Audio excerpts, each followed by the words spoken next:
नमस्कार। आज हम भारतीय जनगणना में हो रहे एक बहुत बड़े और सच कहूँ तो एक क्रांतिकारी बदलाव को समझने वाले हैं। इसका नाम है स्वगणना या सेल्फ एन्यूमरेशन। ये एक ऐसी प्रक्रिया है जो जनगणना के पूरे तरीके को ही बदल के रख देगी। जरा सोचिए, कैसा हो अगर जनगणना का ये सारा काम अपने घर पर आराम से बैठकर अपनी चाय की चुस्कियों के साथ सिर्फ 20 मिनट में पूरा किया जा सके। जी हाँ, अब ये बिल्कुल मुमकिन है और यही तो इस नई स्वगणना प्रणाली की सबसे बड़ी खासियत है। तो सवाल ये उठता है कि ये स्वगणना या सेल्फ एन्यूमरेशन आखिर है क्या चीज? देखिए, बहुत सीधे शब्दों में कहें तो ये एक ऑनलाइन सिस्टम है जहां कोई भी अपने घर की जनगणना से जुड़ी जानकारी खुद भरकर जमा कर सकता है। मतलब अब गणक के आने का लंबा इंतजार करने की कोई जरूरत नहीं। और जानते हैं सबसे बढ़िया बात क्या है? इस पूरी प्रक्रिया में लगेंगे सिर्फ 15 से 20 मिनट। ये न सिर्फ लोगों का कीमती समय बचाएगा, बल्कि जनगणना के पूरे काम को और भी ज्यादा सटीक और कुशल बना देगा। तो चलिए, अब सीधे मुद्दे पर आते हैं और देखते हैं कि इस ऑनलाइन प्रक्रिया की शुरुआत करनी कैसे है। ये रहे वो पहले कुछ कदम। देखिए, शुरुआत करना बहुत ही आसान है। सबसे पहले तो जनगणना के ऑफिशियल पोर्टल पर जाना है। फिर घर के मुखिया का नाम और मोबाइल नंबर डालकर अपने घर को रजिस्टर करना होगा। और बस आखिर में मोबाइल पर आए ओटीपी से उसे वेरीफाई कर लेना है। हो गया। अच्छा, यहाँ पर एक बहुत बहुत ज़रूरी बात है जिसका ध्यान रखना है। भाषा चुनते समय थोड़ी सावधानी बरतें, क्योंकि एक बार जो भाषा चुन ली गई उसे बाद में बदला नहीं जा सकेगा। तो अपनी सुविधा के अनुसार ही भाषा चुनें। ठीक है, तो रजिस्ट्रेशन का काम तो हो गया। अब अगला पड़ाव क्या है? अगला पड़ाव है अपने घर को डिजिटल मैप पर खोजना। चलिए देखते हैं कि ये कैसे होगा। अब कई लोग सोच रहे होंगे कि ये मैप वाला चक्कर क्यों है। देखिए, इसका सीधा सा मकसद है कि जो डेटा भरा गया है उसे सही जनगणना ब्लॉक से जोड़ा जा सके।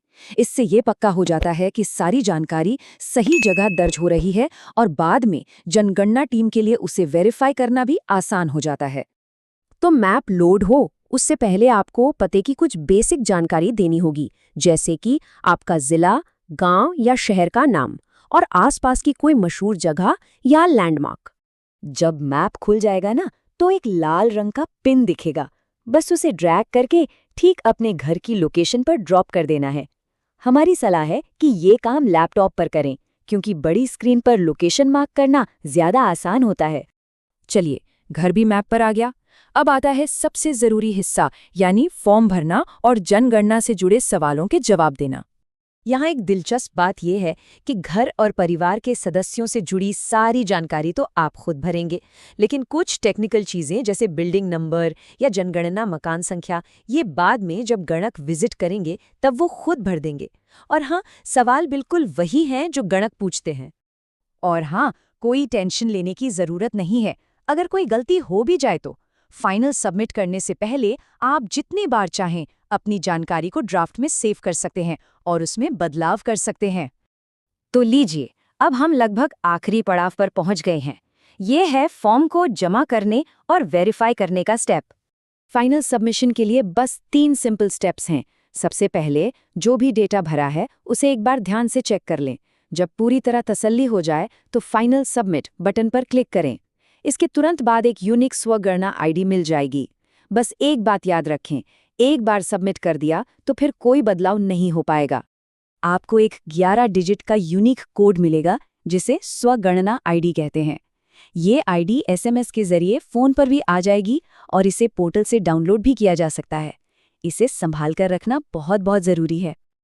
अब आता है वो सवाल जो शायद सबके मन में होगा कि भाई, अगर सब कुछ ऑनलाइन ही कर दिया तो फिर जब जनगणना वाले कर्मचारी घर आएंगे तो क्या होगा? इसका जवाब बहुत ही सिंपल है। आपको बस अपनी वो 11 डिजिट वाली स्वगणना आईडी उनके साथ शेयर करनी है।